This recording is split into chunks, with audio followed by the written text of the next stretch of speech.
दादी सास की एफडी। घर में सरिता अपने दोनों बेटे रितेश, राहुल और दोनों बहुएं पारुल और ईशा के साथ रहती है। सरिता के तो मजे ही मजे हैं। दोनों बहुएं मिलकर पूरा घर संभाल लेती है।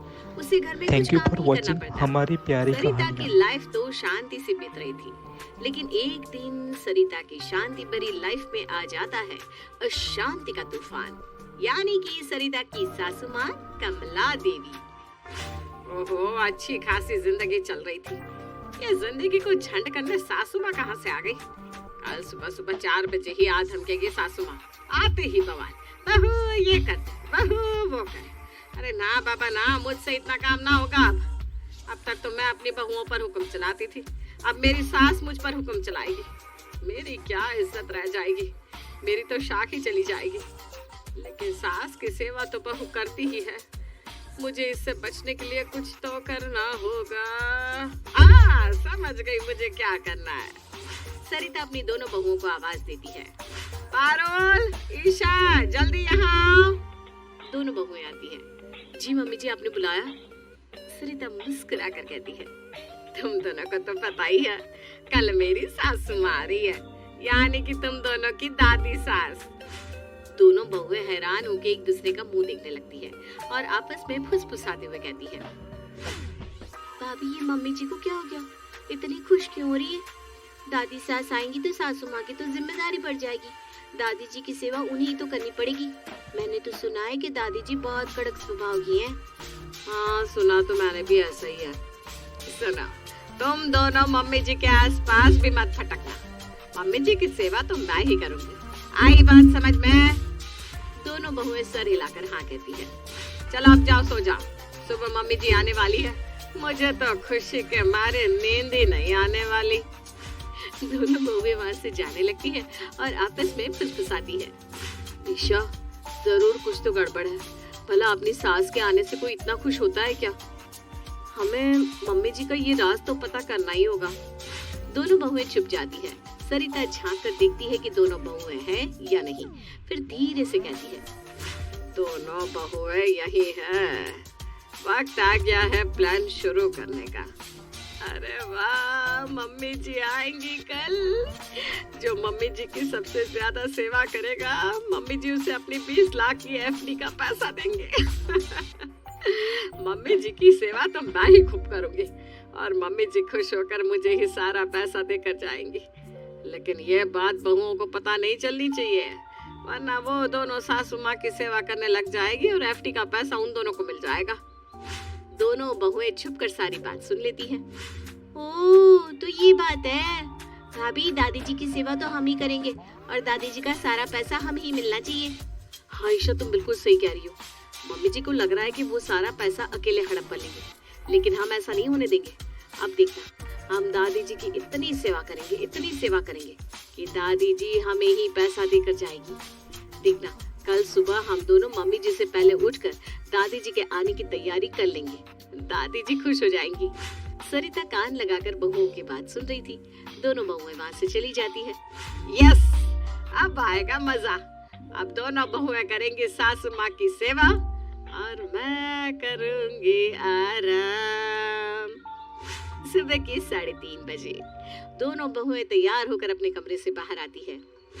ईशा, 3:30 बज गया है, दादी जी बस थोड़ी देर में आ जाएंगी, उनके आने से पहले सब तैयार है ना? हाँ भाभी, सारी तैयारी हो चुकी है। भाभी चलो ना, दरवाजे पर खड़े हो जाते, वरना जब दादी जी आएंगी तो दरवाजे की घंटी की आवाज से मम्मी जी जाग जाएंगी और वही दादी जी की सेवा करने लगेंगी। हाँ हाँ, तुम बिल्कुल सही कह रही हो। दोनों बहुएं दरवाजे पर खड़ी हो जाती है। तभी आती है दादी जी। दोनों बहुएं मुस्कुराकर दादी के पैर छूती है। जीती रहो, खुश रहो बेटा। पारुल दादी के लिए नॉर्मल पानी लेकर आती है। अरे बेटा, मैं तो गर्म पानी पीती हूँ। दादी जी, मैं लेके आती हूँ गर्म पानी। ईशा झट से गर्म पानी लाती है और साथ में चाय भी बनाकर लाती है। दादी जी, मैं आपके लिए गर्मा गर्म चाय बनाकर लाती हूँ, अदरक वाली। बेटा, मैं सुबह सुबह चाय नहीं पीती, लस्सी मिल जाती तो अच्छा रहता। मैं भी बनाकर लाती हूँ दादी जी। पारुल दादी के लिए लस्सी बनाकर लाती है। पारुल बेटा, नहाना है, नहाने के लिए गर्म पानी तो रख दे। जी दादी जी, अभी करके आई। दादी जी, आज आपके लिए नाश्ता मैं बनाती हूँ, बताइए क्या खाना पसंद करेंगी? एक काम कर बेटा, ज्यादा कुछ बनाने की जरूरत नहीं है, थोड़ा सा सांभर इडली बना लेना। ठीक है दादी जी। अरे थोड़ा ढोकला बना लेना। एक काम करना, थोड़ी कचौड़ी ही बना ले। बहुत दिन हो गए जलेबी खाए, थोड़ा जलेबी भी बना लेना। वैसे एक बात कहूँ, रसमलाई हो जाए तो मजा आ जाए। थोड़ा पोहा भी कर लेना, बस ज्यादा कुछ करने की जरूरत नहीं है। हाँ, तब तक मैं नहा लेती हूँ। दोनों बहुएं हैरान, फिर हाँ में सर हिलाती है। ये दादी जी खुद को समझती क्या है? इस घर को होटल समझ लिया है उन्होंने। इतना सब कुछ कैसे बनाएंगी भाभी? अरे थोड़े दिन की बात है ना ईशा, दादी जी 2-4 दिन के लिए तो आई है, और 20 लाख के बारे में सोचना। थोड़े दिन दादी जी की फरमाइश पूरी कर देते हैं, फिर तो हम मजे करेंगे ना। दोनों बहुएं मिलकर दादी के लिए पूरा नाश्ता बनाती है और नाश्ता टेबल पर लगाती है। तब तक सरिता भी सोकर उठ जाती है। मेरी तो आज आँख ही नहीं खुली, बहुत लेट हो गया। चलो जल्दी से मम्मी जी के लिए नाश्ता बना देती हूँ। मम्मी जी, उसकी जरूरत नहीं है, हमने पहले से ही पूरा नाश्ता बना दिया है। हाँ मम्मी जी, हमारे होते आप इतनी मेहनत क्यों करोगी भला, हम है ना। अच्छा ठीक है, जब तुम दोनों ने नाश्ता बना ही लिया है तो मेरा क्या काम बचा। मैं काम करती हूँ, थोड़ी देर और सो जाती हूँ। वैसे भी ना मेरे सर में थोड़ा दर्द है। सरिता मुस्कुराती हुई अपने कमरे में चली जाती है। अच्छा उल्लू बनाया दोनों बहुओं को। आप दोनों मिलकर मम्मी जी को संभाल लेगी और मैं आराम करूंगी। ईशा और पारुल सारा दिन बड़े मन से दादी सास की सेवा करती हैं। कभी दादी के लिए खाना बना रही है, कभी उनके लिए कपड़े प्रेस कर रही है, कभी उनका बिस्तर बना रही है, तो कभी दादी के हाथ पैर दबा रही है। बेटा, तुम दोनों बहुत प्यारी हो। भला आज के जमाने में बड़े बूढ़ों की इतनी सेवा कौन करता है जितना तुम कर रही हो। तुम दोनों का सेवा भाव देखकर मेरा मन खुश हो गया। पहले तो मैं यहाँ 2 दिन से ज्यादा नहीं रुकने वाली थी, लेकिन अब सोच रही हूँ पूरा 1 महीना रुक ही जाती हूँ। ये सुनकर दोनों की सिट्टी पिट्टी गोल हो जाती है। ईशा गुस्से में टहल रही थी तो पारुल जल्दी जल्दी खाना बना रही थी। भाभी, ये तो पासा उल्टा पड़ गया। हमने सोचा था दादी खुश होगी तो हमें 20 लाख रुपए देकर जाएगी, लेकिन यहाँ तो दादी ने 1 महीने रुकने का फैसला कर लिया। अब हम क्या करें भाभी, मुझसे इतनी मेहनत तो और ना होगी। तो सही कह रही ईशा, लेकिन 20 लाख रुपए चाहिए तो हमें दादी जी की सेवा तो करनी होगी। 1 महीने की तो बात है ना, उसके बाद तो दादी जी चल ही जाएंगे, फिर हम सोचो कितने अमीर हो जाएंगे। दोनों बहुएं जी लगाकर पूरा महीना दादी सास की सेवा करती है। 28 दिन बाद दोनों बहुओं की दादी की सेवा कर कर के हालत खराब हो चुकी थी। उनकी ऐसी हालत देखकर सास सरिता मन ही मन बहुत खुश हो रही थी। सरिता अपने कमरे में बैठी बहुओं की हालत पर हंस रही थी। ईशा और पारुल को क्या बुद्धू बनाया।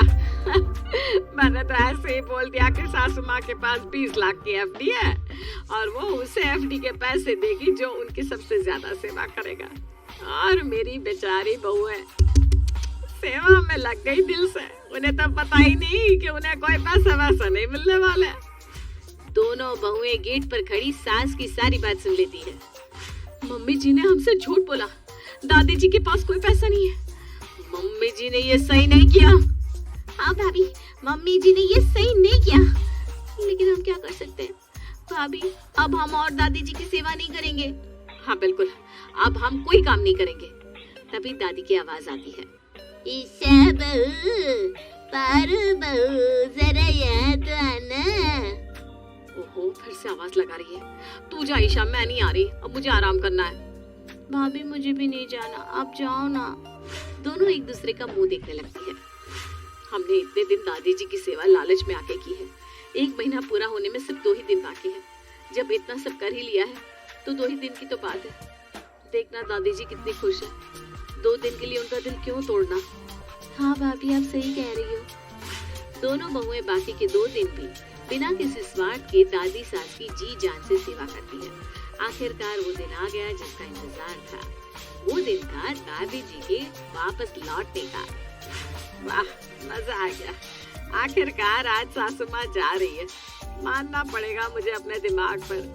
मैंने बहुओं को बेवकूफ बनाकर सारा काम करा लिया। दादी जाने लगती है। बेटा, तुम दोनों ने मेरी बहुत सेवा की। मन तो कर रहा है कि हमेशा के लिए यहीं रुक जाऊं। दोनों बहुएं हैरान होकर एक दूसरे का मुंह देखने लगती है। अरे डरो मत, मजाक कर रही हूँ। तुम दोनों ने मेरी इतनी सेवा की, इसके लिए मैं तुम दोनों को ये धन्यवाद पत्र देना चाहती हूँ। दादी दोनों बहुओं को एक लिफाफा देती है। दोनों बहुएं बेमन से वो लिफाफा लेती है। अच्छा बेटा, अब मैं चलती हूँ। दादी घर से चली जाती है। क्या भाभी, दादी तो बड़े कंजूस निकले।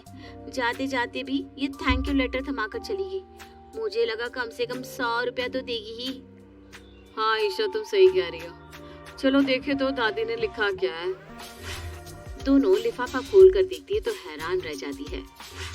हैं? इसमें दादी जी ने हम दोनों के नाम अपनी 20 लाख की एफडी कर दी है। दोनों बहुएं बहुत खुश होती है और सरिता का मुंह उतर जाता है। अरे नहीं, मैंने तो ऐसे ही मजाक में कह दिया था। ये सासू माँ तो सच में बहुओं को 20 लाख की एफडी देकर चली गई। मैं अपनी शान पत्ती के चक्कर में खुद ही फंस गई।